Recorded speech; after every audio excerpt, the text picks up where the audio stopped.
আসসালামু আলাইকুম সবাইকে নুসরাত মিনি কিচেনে।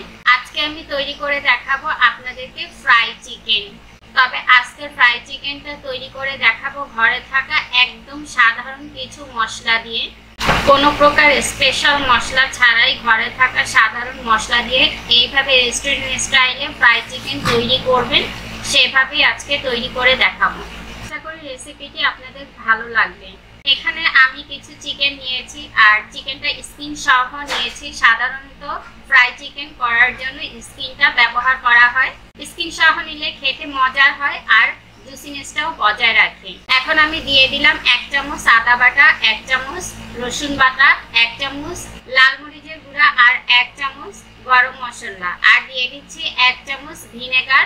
এখন দিয়ে দিচ্ছি 1 চামচ সয়া সস আর দিয়ে দিচ্ছি স্বাদ অনুযায়ী লবণ। লবণটা একটু বুঝে দিবেন, সয়া সসে লবণ থাকে। এখন অনেক প্রশ্ন থাকতে পারে ভিনেগারটা কেন দিলাম। ভিনেগারটা দেওয়ার কারণ হচ্ছে চিকেনটা ভাজার সময় ভেতর থেকে রক্তটা বের হয়ে যাতে না আসে, সেই জন্য ভিনেগারটা ব্যবহার করা। এখন হাত দিয়ে ভালো করে মেখে 2 ঘন্টার জন্য ম্যারিনেট করে রেখে দিব।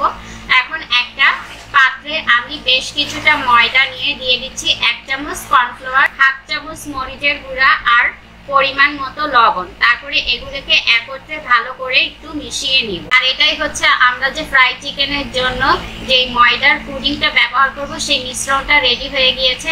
এখন একটা সাইডে সরিয়ে রেখে 2 ঘন্টার জন্য যে মাংসটা ম্যারিনেট করে রেখেছিলাম সেটা আর একটু আমি হাত দিয়ে ভালো করে মেখে, এখন এখান থেকে আমি 1 পিস চিকেন নিয়ে ময়দায় খুব ভালোভাবে গড়িয়ে নিতে হবে।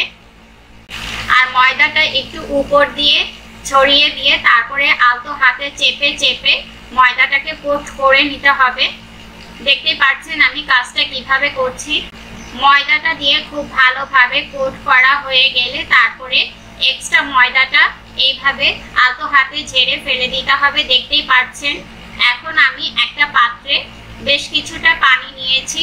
এই পানির ভিতরে চিকেনটা 15 সেকেন্ডের মতো ভিজিয়ে রাখবো।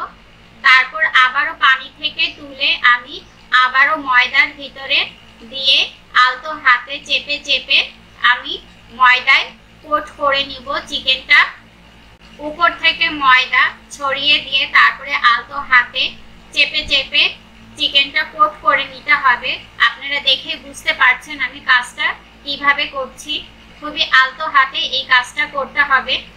জাস্ট পানিতে ডুবিয়ে নিয়ে ময়দায় কোট করে নিয়ে তারপরে এক্সট্রা ময়দাটা ঝেড়ে ফেলে দিলেই দেখতে পারবেন এর উপরে একটা লেয়ারে পরিণত হবে। আর ফ্রাই চিকেনের উপরে যে একটা ক্রিস্পি লেয়ার থাকে, ময়দার বা কোটিং থাকে, সেটা অলরেডি ক্রিয়েট হয়ে গিয়েছে। চুলায় একটা হাঁড়িতে বেশ কিছুটা তেল গরম করতে দিয়েছি আর একটা কাঠি দিয়ে আমি চেক করে নিয়েছি তেলটা খুব ভালোভাবে গরম হয়ে গিয়েছে। তেলটা গরম হলে আমি চিকেনের টুকরোগুলো এক এক করে দিয়ে দিব। আর তেলটা খুব ভালোভাবে হাই হিটে গরম করে নিতে হবে, তারপরে চিকেনের টুকরোগুলো দিতে হবে। তেলটা অনেক বেশি গরম থাকার কারণে এটা পুড়ে যাওয়ার কোনো ভয় নেই। আপনি যখন চিকেনগুলি তেলের মধ্যে দিবেন অটোমেটিকলি তেলের তাপমাত্রাটা অনেকটাই ডাউন হয়ে যাবে। এই পর্যায়ে চুলার জালটা মিডিয়াম টু লোতে আছে। এখন উপর থেকে আমি একটা চামচের সাহায্যে তেল দিয়ে দিচ্ছি যাতে চিকেনের টুকরোগুলো ড্রাই হয়ে না যায়। এতে করে চিকেনের উপরটা অনেকটা সেদ্ধ হয়ে যাবে। একটা পিঠ লালচে করে ভাজা হয়ে গেলে অপর পিঠটাও আমি উল্টে দিব। আর একটা প্যাঁচ 15 থেকে 16 মিনিটের মতো ভাজতে সময় লাগে। যেহেতু আমার চিকেনটা একটু বড় ছিল তাই আমার ভাজতে 20 মিনিটের মতো সময় লেগেছে। আর চিকেনগুলোকে এইভাবেই উল্টে পাল্টে ভেজে নিতে হবে। দেখতে পাচ্ছেন চিকেনের উপরে যে কোটিংটা কতটা ক্রিস্পি হয়েছে।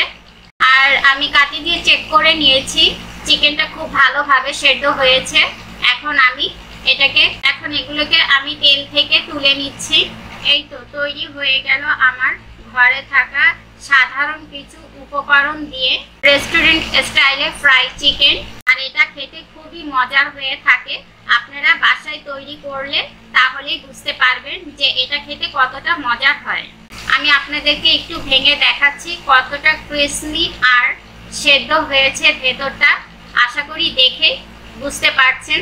আশা করি রেসিপিটি আপনাদের খুব ভালো লেগেছে। যদি ভালো লাগে তাহলে একটা লাইক দিয়ে সাবস্ক্রাইব করে পাশে থাকার অনুরোধ রইল।